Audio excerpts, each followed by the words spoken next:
Bienvenidos al Museo de la Fiscalía General de la Nación que abrimos hoy con ocasión de las celebraciones de los 25 años de funcionamiento de la entidad. Este museo es un testimonio de la lucha del Estado contra el delito, contra el crimen organizado. Está compuesto de varias salas y esperamos que crezca al infinito. Una sala institucional que da cuenta del trabajo de miles y miles de hombres que se han dedicado a luchar contra el crimen en favor de la sociedad colombiana.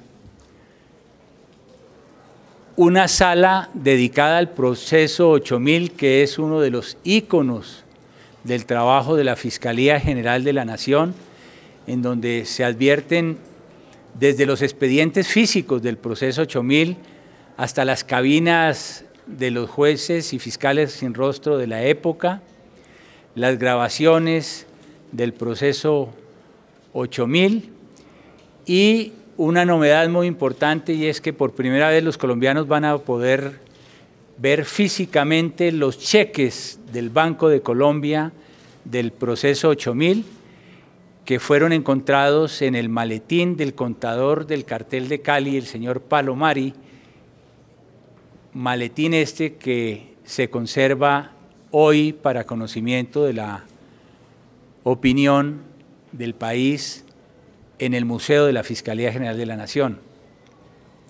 Tenemos una sala especial sobre narcotráfico para que nuestros niños, nuestros adolescentes conozcan la gravedad, el daño que ha hecho este crimen a la sociedad colombiana, a nuestras instituciones, cómo el Estado ha librado una lucha ofreciendo a sus mejores hombres contra el narcotráfico, una sala sobre la insurgencia armada y las FARC, en donde se conocen muchos de los testimonios de lo que fue esta organización como organización guerrillera, sus documentos filosóficos, sus estatutos, sus instrumentos de comunicaciones, sus contabilidades a través de su programa de contabilidad llamado Contabilin, todo un acopio de información que le permite al visitante conocer la génesis de las FARC y el periplo hasta el proceso de paz que hemos concluido los colombianos justamente en este año. Una sala especial sobre paramilitarismo, ese otro crimen horrendo que afectó a la sociedad colombiana y que tiene que ser de un condigno repudio y de una condigna sanción. Y una sala sobre corrupción, en la cual se da testimonio de lo que está haciendo la sociedad colombiana a través de todas sus instituciones para doblegar este cáncer que le ha hecho perder legitimidad a nuestras instituciones, a nuestra democracia en particular, y que le expropia día a día los recursos de los más débiles, de los más necesitados, de los programas de alto contenido social. Se los expropia a los beneficiarios de esos programas en beneficio de funcionarios inescrupulosos que llenan sus arcas con recursos públicos y que por eso estamos combatiendo con nuestro programa Bolsillos de Cristal. Justamente nuestro programa Bolsillos de Cristal muestra toda su entereza y toda su acción categórica en la lucha contra la corrupción, y con ocasión de estos 5 lustros de la Fiscalía General de la Nación, las seccionales a lo largo de todo el país, las 35 seccionales, han hecho un trabajo maravilloso que va a surtir resultados en 2 fases, una primera fase esta semana, una segunda fase esta próxima semana, y los casos de corrupción íconos en las distintas regiones del país verán a la luz la justicia a más tardar la próxima semana, en el Huila, en el Tolima, en Antioquia, en Cundinamarca, en todos los departamentos de Colombia. Gratitud a todos los abnegados servidores de la Fiscalía General de la Nación que han desarrollado 70 casos investigativos cuyos resultados a partir de hoy a las 10 de la mañana empieza a conocer el país en las distintas regiones y en Bogotá. De esos casos que hoy en una rueda de prensa nacional que se ha hecho a las 10 de la mañana en punto por los señores directores seccionales de las 35 seccionales de la Fiscalía, quiero mencionar 13 de ellos por los significativos que resultan. Porque la corrupción es de distinto calado y afecta de distintas maneras a nuestra sociedad. La corrupción solamente la juzgamos alrededor de los casos, de los macrocasos de corrupción. Reficar, el caso de Odebrecht, etcétera. Pero en las pequeñas ciudades, en los pequeños municipios, se está ahora dando la democracia y la legitimidad también. Por ejemplo, hoy, en Antioquia, en el municipio de Marinilla, los servidores públicos enajenaron 11 bienes inmuebles del municipio entre los años 2014 y 2015. ¿Y los vendieron a favor de quién? A favor de ellos mismos, a favor de sus propias familias, en un desfalco que se ha identificado para un pequeño pueblo antioqueño de 400 millones de pesos. Se ha capturado y se ha dictado medida de aseguramiento contra la asesora jurídica para el momento de los hechos, contra un registrador de instrumentos públicos, el contratista municipal, quien actualmente es el personero municipal de San Francisco. Se han ejecutado las capturas por el delito de contratos sin cumplimiento de requisitos legales. Por los mismos hechos, el exalcalde de Marinilla del 2015, en estos mismos momentos, está en audiencia de imputación con solicitud de medida de aseguramiento. En Santander, para que hagamos un paneo nacional, en San Vicente de Chucurí, se investigan posibles irregularidades en el contrato que pretendía la construcción de las obras de alcantarillado y de drenaje del pueblo por más de 500 millones de pesos. Fueron capturados ya la secretaria de Planeación Municipal y el supervisor del contrato, los dos ya tienen medida de aseguramiento. En San Gil, investigación contra la mesa directiva del Consejo Municipal y se han emitido las órdenes de captura contra el presidente, primer y segundo vicepresidentes del Consejo de San Gil por la irregular elección del personero en el periodo 2016-2019. Uno de estos concejales ya ha sido capturado. En el Amazonas, para irnos a otro punto de nuestra geografía, en Leticia, la Fiscalía ha identificado irregularidades de nuevo en el programa de alimentación escolar, ese programa que pretende nutrir a los niños en edad escolar como parte de su proceso de formación en los colegios. Aquí, en particular, en Leticia y en otros corregimientos de Leticia, especialmente en Tarapacá. El convenio de aportes 35 del año 2013, celebrado entre la Gobernación de Amazonas y Azcaíta, por un monto superior a 250 millones de pesos, tenía por objeto aunar esfuerzos y aportar recursos físicos para el PAE, como complemento alimentario de los niños y niñas de Amazonas. Sin embargo, se evidenció un presunto detrimento patrimonial del orden del 20% del valor del contrato y ello ha dado lugar a la captura de Nilson Alviar Peña, representante legal de Azcaíta, Bertán Rosney, representante legal de Azcaíta encargado, Pedro Pablo Rojas Baus, supervisor del contrato, Contra Alivia Peña existía una orden vigente, que es la segunda en su contra, y pesa sobre ella circular roja de la Interpol. A partir de las indagaciones y ante el presunto compromiso que pueda llegar a tener el gobernador de este departamento, se está compulsando copias ante la Fiscalía Delegada ante la Corte Suprema de Justicia. En Arauca, recordarán ustedes que visitamos Arauca en el mes de noviembre y había unas pancartas que decían al llegar el fiscal: bienvenido fiscal a la doble calzada más cara del universo. Hoy se ha logrado establecer que la construcción de esta obra generó altos costos,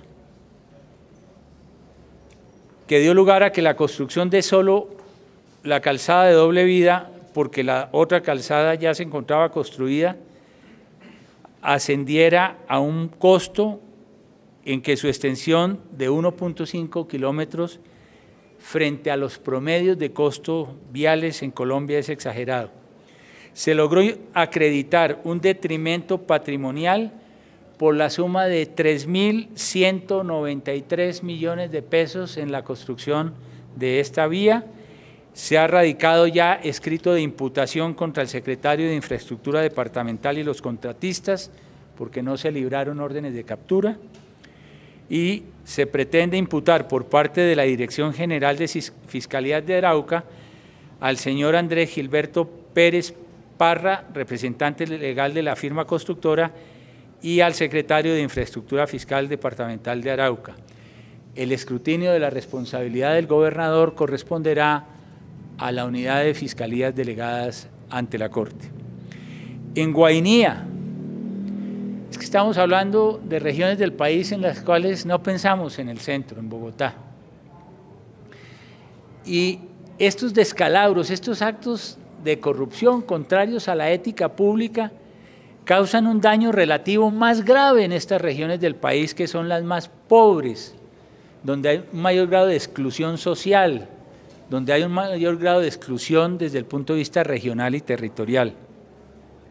Allí, óigase bien, en diciembre del año 2015 se compró transporte urbano escolar para los niños del departamento por valor de 1.700 millones de pesos. El contrato tenía previsto un anticipo por el 100% del valor del contrato. Se constató que se entregó una póliza de garantía para el cumplimiento del contrato falsa, lo que impide recuperar el daño patrimonial causado al departamento. Y adicionalmente, los bienes que se pretendía comprar tenían un sobrecosto equivalente a los 500 millones de pesos para el transporte escolar de los niños de Guainía. Hoy no se ha recibido ni un solo vehículo. Se realiza imputación al secretario de Educación de la época, al asesor jurídico de la época, al pagador y al contratista. Y en la medida en que resulte implicaciones para el gobernador del departamento, la unidad de fiscalía delegada ante la Corte habrá de asumir la competencia correspondiente. En el Cauca, hoy hemos imputado al alcalde de Popayán y a su secretario jurídico de Hacienda y de Cultura y Deportes por presuntamente haber creado una fundación fachada para realizar contratos de publicidad y eventos de la ciudad con sobrecostos y adulteración de facturas que exceden los cientos de millones de pesos. Los delitos por los cuales se imputarán son peculado por apropiación, celebración de contratos sin cumplimiento de requisitos legales y falsedad en documento público y falsedad en documento privado. En Bichada, se investigan las irregularidades en la contratación de un puente de madera por parte del alcalde de Santa Rosalía Bichada. El puente cuya construcción fue contratada, ya existía. Por esos hechos fueron imputados el alcalde de la época, hoy secretario actual de gobierno del Bichada, y el secretario de Planeación, hoy diputado de la Asamblea de Bichada. En el Atlántico, bajo la coordinación de la Fiscalía 62 Seccional de la Estructura de Apoyo EDA, en las instalaciones del Comando de la Policía Metropolitana de Barranquilla, la DIJÍN capturó al subintendente Elkin Zambrano Pacheco y a 2 patrulleros funcionarios adscritos a la SIJÍN. Los procesados responden por los delitos de tráfico, fabricación y porte de estupefacientes, peculado por apropiación y ocultamiento, alteración o destrucción de elemento material probatorio. El pasado 13 de junio, estos funcionarios comprometidos en esta indagación se habrían apoderado de 100 kilos de marihuana incautada en el curso de un allanamiento. Casanare. Para el día de mañana, 6 de julio, se realizará audiencia de imputación al concejal de Yopal, Danilo Ávila, y a los contratistas Nelson Figueroa y Milena Pérez por el cargo de estafa agravada en mayor cuantía con relación a la vivienda de interés social. En el año 2010, estas personas contrataron la construcción de viviendas de interés social y nunca se ejecutó la obra, dejando a 309 personas sin vivienda, víctimas de esta defraudación en el departamento de Casanare.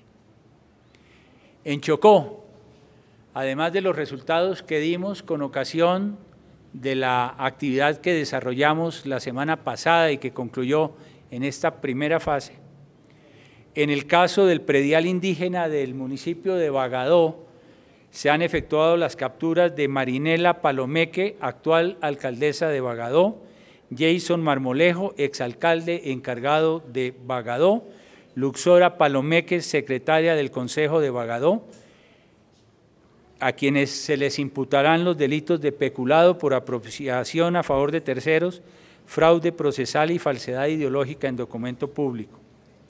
Adicionalmente, se ha dispuesto la captura del exalcalde de Juradó, Javier Antonio Lenis, por el delito de peculado por apropiación a favor propio. La Guajira, el inspector de policía de Urumita, el cual de manera arbitraria, al parecer en busca de dádivas, usurpó función jurisdiccional de un juez de la República y en repetidas ocasiones hizo entrega de automotores que estaban involucrados en accidentes de tránsito con heridos muertos. Ya se han realizado las audiencias de legalización de capturas correspondientes. En el Valle fue radicado escrito de imputación contra el alcalde actual de Jamundí, la secretaria jurídica y el secretario de Infraestructura, por la celebración de contratos de obras públicas invocando una situación de calamidad pública y el trámite mediante la figura de urgencia manifiesta. Sin embargo, se aprovechó esta figura, que es de carácter estrictamente excepcional, para suscribir otros contratos que no tenían ninguna relación con la calamidad que se estaba invocando por una suma de 800 millones de pesos. Asimismo, en el día de hoy se han advertido irregularidades en contratos celebrados de nuevo en el Hospital Universitario del Valle. Este es un sector que nos afecta mucho, que nos duele mucho y que tenemos priorizado desde el punto de vista de las investigaciones, en contratos para el suministro de implementos médicos y quirúrgicos por 2.646 millones de pesos. La investigación encontró que muchos de los eventos ni siquiera se suministraron los objetos que fueron contratados y pagados. Por estos hechos fueron capturados ya el secretario jurídico y el secretario de Salud de la época, y será llamado a imputación el exdirector del centro hospitalario a la fecha de la suscripción de los contratos. En Medellín, además de la acción que estamos judicializando en el día de hoy en relación con el secretario de Seguridad,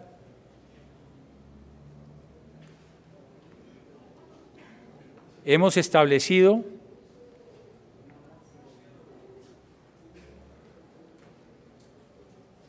imputaciones,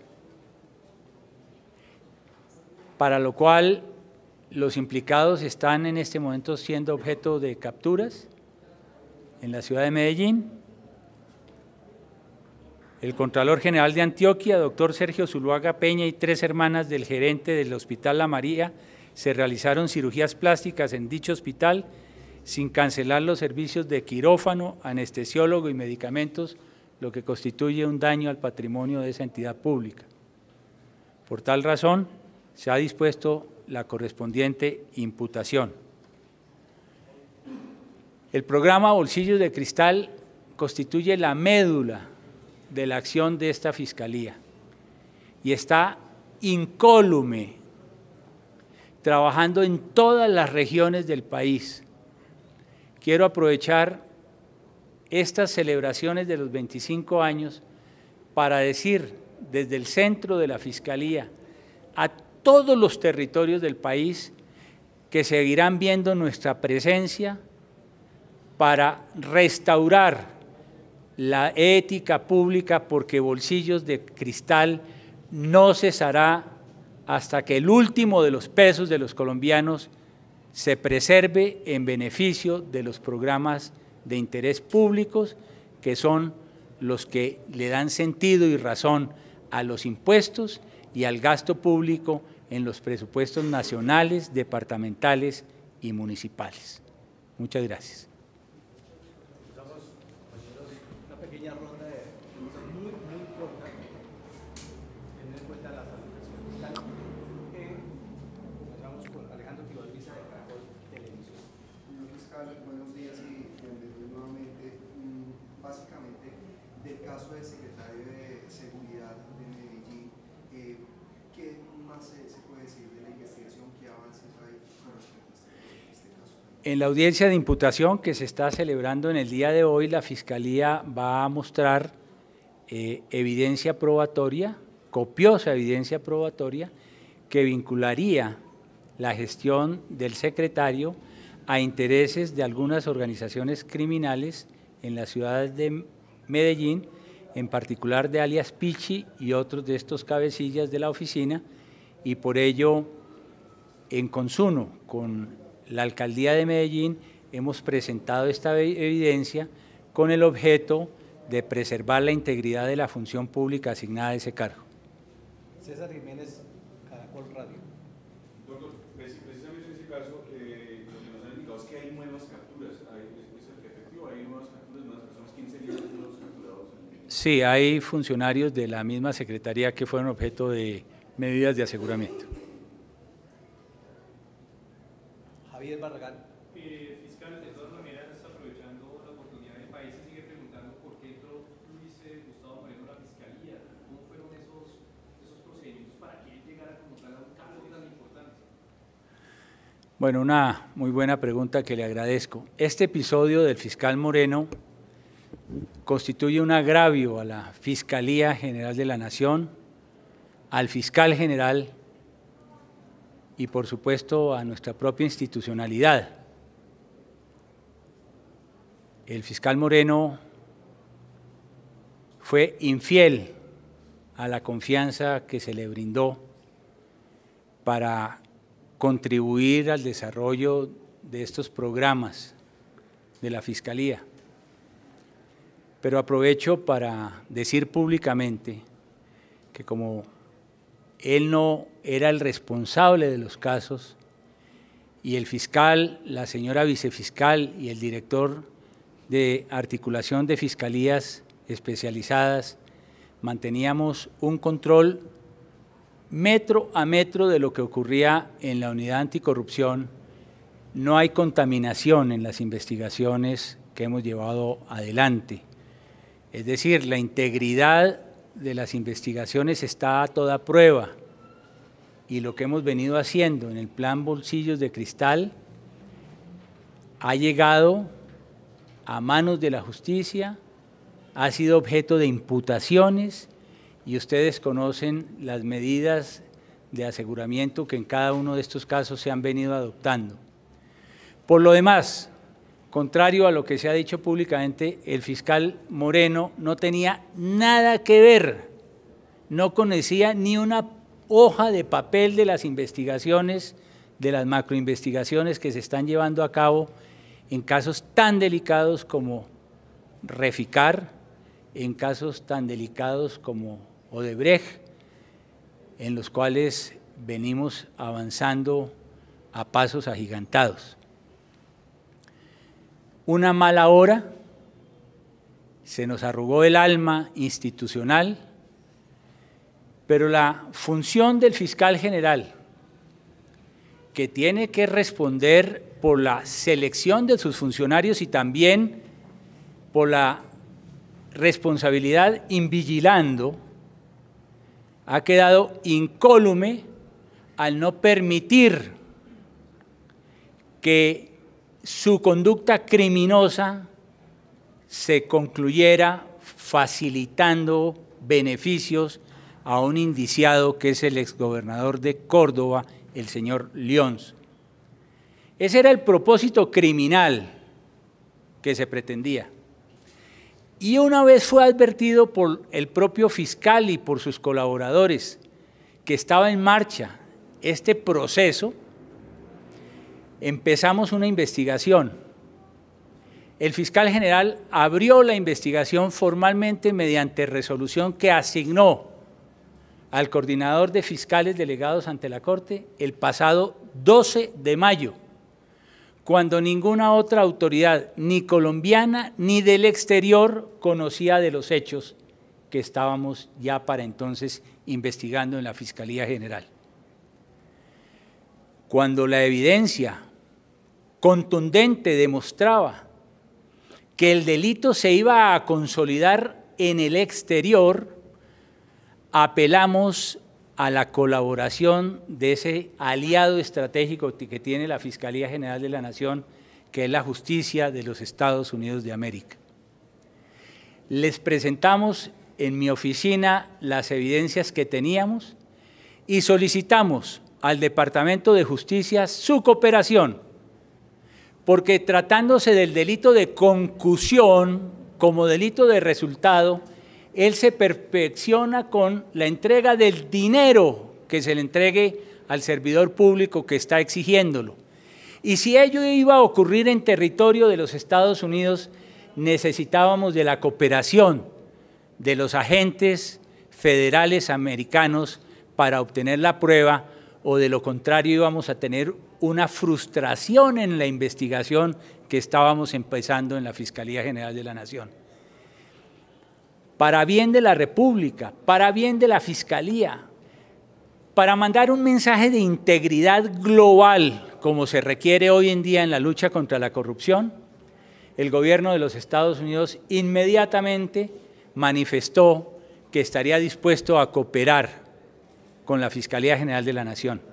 Y esa cooperación se daba inicialmente en el ámbito de intercambio de pruebas, es decir, los funcionarios del Departamento de Justicia asignados tenían como único propósito recaudar la prueba con destino al proceso en Colombia para poder acusar y condenar al fiscal Moreno y a su compinche.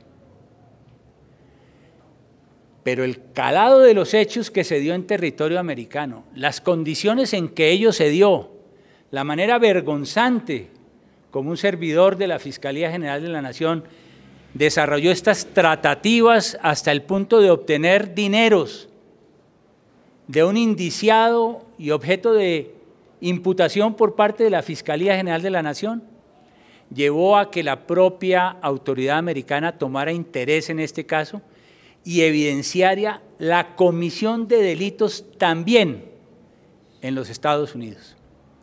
Pero el grado de coordinación que hemos tenido con el Departamento de Justicia ha sido tal, y quiero agradecerle enormemente al Departamento de Justicia, al vicefiscal general de los Estados Unidos, que inclusive viajó a Colombia con motivo de esta operación el pasado martes.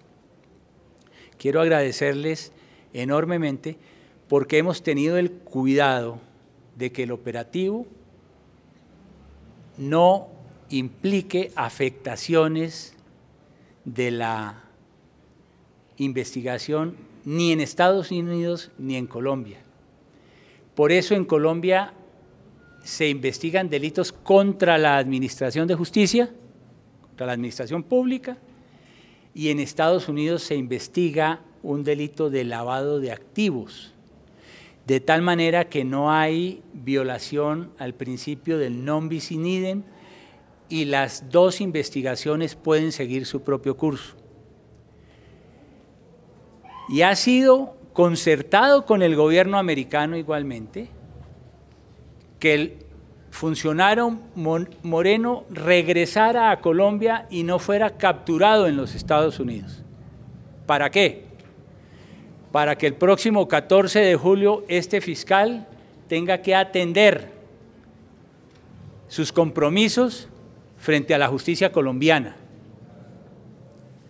sin perjuicio de la solicitud de extradición que ha hecho el gobierno de los Estados Unidos, que ya obra en nuestro poder, que ya hemos recibido. Porque desde el primer día dijimos que la lucha contra la corrupción, que es una lucha global, tenía que comprometer todos los instrumentos de cooperación judicial internacional. Y uno de esos instrumentos de cooperación justamente es la extradición. De tal manera que la forma como hemos logrado organizar la investigación en los dos países permitirá varias cosas. Primero, que el exfiscal Moreno y su compinche respondan ante la justicia colombiana. Segundo, que el caso sea llevado por la Fiscalía ante los jueces colombianos. Tercero, que el gobierno de los Estados Unidos, a través de sus autoridades judiciales, puedan imputar y llevar ante la justicia también a este exfuncionario público. Cuarto, que la extradición se muestre como un serio y válido instrumento de lucha global contra la corrupción hoy en día. Y quinto, que las víctimas también puedan hacer valer sus derechos en cada una de sus jurisdicciones. Son elementos fundamentales, por lo cual la Fiscalía ha estado obrando con toda entereza y esperamos que el próximo 14 de julio pueda llevarse a cabo la imputación correspondiente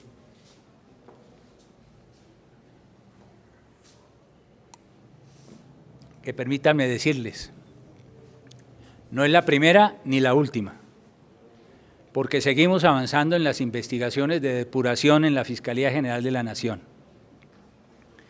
No vamos a contemplar la corrupción interna en la Fiscalía, ni la vamos a permitir, ni habrá ningún tipo de solidaridades, ni con relación a funcionarios que no hemos designado, ni con relación a funcionarios que designamos y que por la misma razón tenían un deber de lealtad con relación al fiscal general de la Nación.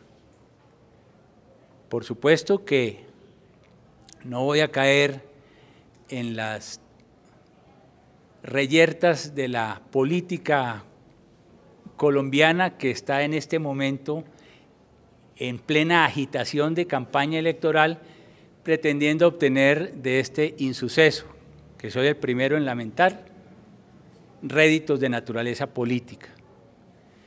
Le baste al país saber que ningún fiscal es cuota política en la Fiscalía General de la Nación, que ningún director seccional es cuota política de nadie, porque si algo ustedes saben es que los propios partidos políticos al unísono manifiestan que la Fiscalía está haciendo labores de depuración que está afectando por igual a todas las organizaciones políticas, pero más delirante que se hable de partidos de la oposición y que se hable de familiares de dirigentes de la oposición para establecer responsabilidades o relaciones de parentesco en estos nombramientos. Se nos acreditó en su época la existencia de una hoja de vida académica de una persona profesional a la que se le hicieron todos los controles por parte de los organismos internos de la Fiscalía sobre antecedentes y falló ese sistema. Falló el sistema porque falló el sistema, fallaron las personas. Este no es un problema institucional y sistémico, falló el corazón del ser humano, falló el alma del ser humano. Pero frente a esas fallas impera la justicia. Y repito, la responsabilidad del fiscal es de doble dimensión. La responsabilidad in eligiendo e invigilando. Y se ha hecho plena porque no permití que se consolidara ese acto de corrupción en detrimento de los más caros intereses de la Fiscalía General de la Nación. Muchas gracias. Señor fiscal, si me permite, frente al último punto de que la Fiscalía no tiene cuotas políticas, también se ha dicho que el doctor, el exfiscal Moreno, llegó al cargo porque es recomendado por el esposo de la vicefiscal María Paulina Riveros, que es exmagistrado de la Corte Suprema. No, aquí han mencionado exmagistrados que realmente no tuvieron ningún tipo de vinculación con esa postulación de la hoja de vida. Francamente, se ha querido darle unos ribetes, inclusive se ha mencionado que han llegado fiscales a la delegada de la Corte promovidos por actuales magistrados de la Corte. Los fiscales, para bien de la Fiscalía, como por ejemplo el fiscal Moreno, pero el otro, que fiscal delegado ante la Corte, que era fiscal que era magistrado auxiliar en la Corte Suprema, el responsable del caso reciente de la fiscal de Justicia Transicional. Es uno de los fiscales más importantes que hoy tenemos en la Fiscalía. No fue recomendado por ningún funcionario de la Corte Suprema. Me lo presentó el director de la unidad de fiscales delegados ante la Corte. Y trabajaba con un magistrado de la Corte que no votó por mí. Dentro de los 17 votos que obtuve para llegar a ser fiscal general de la Nación. De tal manera que en estas materias, francamente, hay que poner los pies en la tierra, la verdadera dimensión, y seguimos adelante.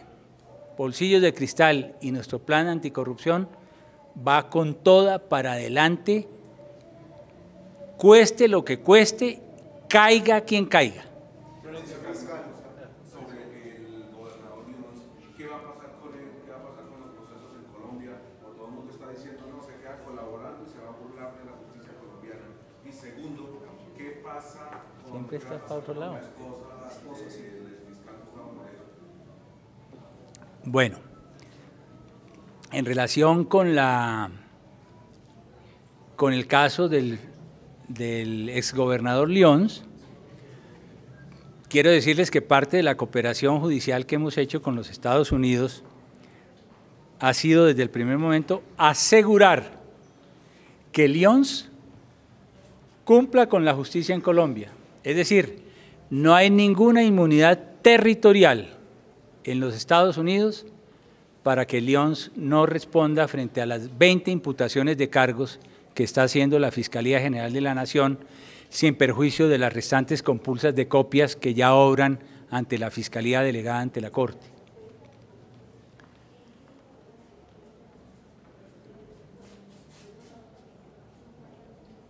Esto significa que la imputación del fiscal Lyons se va a llevar a cabo frente a los 20 delitos que le han sido imputados. Se estaba tramitando una solicitud a medicina legal que ya ha obtenido el fiscal de conocimiento la experticia respectiva para solicitar de inmediato ante el juez de garantías el señalamiento de la próxima audiencia que debe contar con la presencia de Lyons, sin perjuicio de que el exgobernador Lyons deba atender los requerimientos que la justicia americana pueda hacerle a él. Por eso en el comunicado que yo quería leer el martes pasado, pero que por esta adversidad que tuve no fue posible, se decía expresamente que en el caso de Lyons no habrá impunidad, y esas palabras fueron escritas a dos manos entre las autoridades americanas y las autoridades colombianas. Todo ello sin perjuicio, como lo dijimos también en el comunicado, sin perjuicio de que Lyons pueda llevar a cabo un proceso de inmunidad parcial a través de un principio de oportunidad que estamos valorando bajo dos principios fundamentales: que se pueda establecer toda la corrupción del departamento de Córdoba, toda, en la que él haya tenido protagonismo, y segundo, que se indemnice el daño patrimonial causado a ese departamento.